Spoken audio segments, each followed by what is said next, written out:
وہ عید الفطر تھی، آخری رات تھی جس وقت آپ نے دعا فرمائی، اسی رات کو بعد کہتے ہیں، اور یا اس کی صبح عید والے دن 256 ہجری 62 سال کی عمر میں یکم شوال المبارک یعنی عید الفطر کے دن آپ کی روح کفر انصری سے پرواز کر گئی۔ جب آپ اس دنیا سے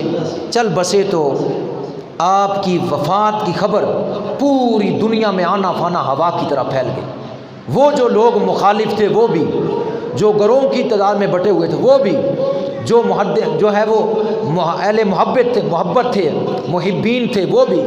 اور جو کہتے نہ ہیں وہ بھی، ہر طرف سے لوگ جوک در جوک، کیونکہ مرنے کے بعد ہی پتہ چلتا ہے بندے کی قدر ہوتی ہے مرنے کے بعد، زندہ کی کیا قدر ہوتی ہے،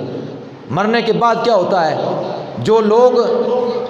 دنیا میں رہ کر پاس رہ کر مخالفت کرتے تھے، مرنے کے بعد قبر کو بوسے دیتے، پھول اٹھا کر کھاتے گئے، دعائیں مانگتے گئے، روتے گئے، وسیلہ پیش کرتے گئے، اے اللہ اس کے وسیلے سے ہمیں معاف کر دے۔ اب کیا فائدہ، جب وہ پاس تھا اس وقت اس سے فیض حاصل کرنا تھا،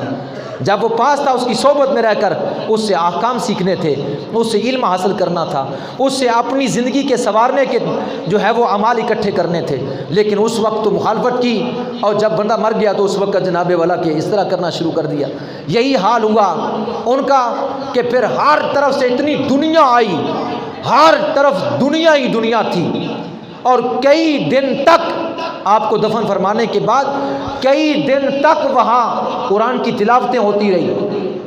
اور ذکر و اذکار ہوتا رہا، لوگوں نے خیمے لگا لیے، ڈیرے لگا لیے، اور جب آپ کو دفن کیا گیا تمام محدثین نے لکھا اپنی کتابوں میں، جو ہی آپ کا وجود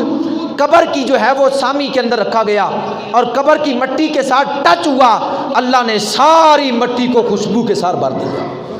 قبر سے خوشبوؤں کے حلے اٹھنے لگے، ہر طرف خوشبو ہی خوشبو ہو گئی، اور لوگوں نے آپ کی قبر سے مٹی کو اٹھانا شروع کر دیا تبرک کے طور پر۔ ہر فرد مٹی کو اٹھا کر تبرک کے طور پر جاتا، اور حتیٰ کہ دیکھتے دیکھتے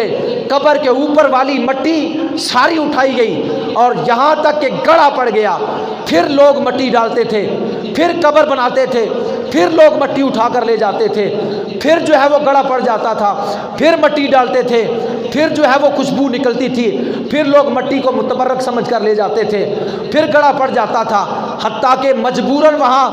پہرے دار کھڑے کیے گئے جو لوگوں کو منع کریں کہ جو ہے وہ مٹی نہ اٹھائیں، حتیٰ کہ کئی مرتبہ ایسا ہوتا کہ قبر کی جو سلیبیں تھی وہ ننگی ہونا شروع ہو جایا کرتی تھی، اتنی جو ہے وہ اندر سے حدیث نبویہ کی برکت سے، رسول اللہ کی محبت سے، اس قدر جو ہے وہ آپ کے وجود مسعود سے اور آپ کی قبر سے مٹی جو ہے وہ مٹی سے خوشبو نکلتی تھی کہ لوگ مٹی اٹھاتے گڑھا پڑ جاتا، پھر ڈالی جاتی، حتیٰ کہ پہرے دار کھڑا کیے گئے، پہرے دار بھی ہار گئے،